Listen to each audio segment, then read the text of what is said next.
markana aan eegno dhinacaas ee wadanka Nigeria xildhibaan ka tirsan golaha wakiilada wadanka Nigeria ayaa waxa uu ku soo bandhigay golaha uu ka tirsan yahay afartiisa xaas oo markaasi uu sheegay inay u dhaleen 27 caruur ah waxaana arintaasi uu uga jeeday inuu markaasi muujiyo awoodiisa hogaamineed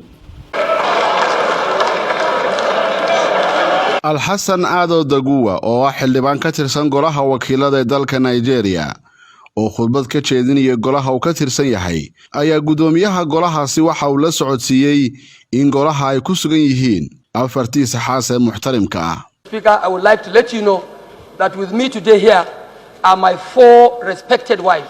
Halima can stand up, please. 1. Uma, stand up. Mr. Speaker. Mr. Speaker.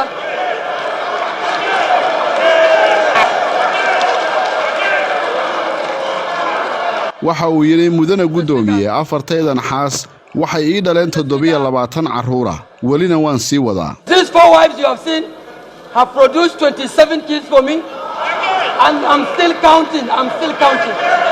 waxa kale oo uu sheegay in hore loogu tilmaamay inuu yahay mudane awood badan ku leh golaha wakiilada dhexdiisa balse waxa uu sheegay in golaha kaliya aanu awood ku lahayn dhinaca guryahana awood badan uu ku leeyahay.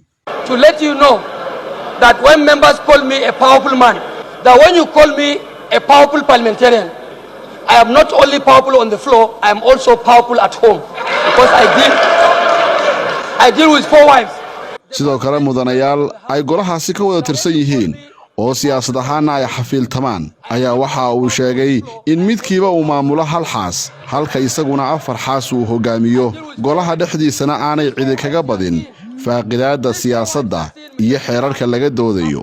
My power in the house, everything that I've said about my proud beautiful wives, I want to take special apology to my governor who is the leader of the family who has only 1 wife. 2 of my leaders have only one wife.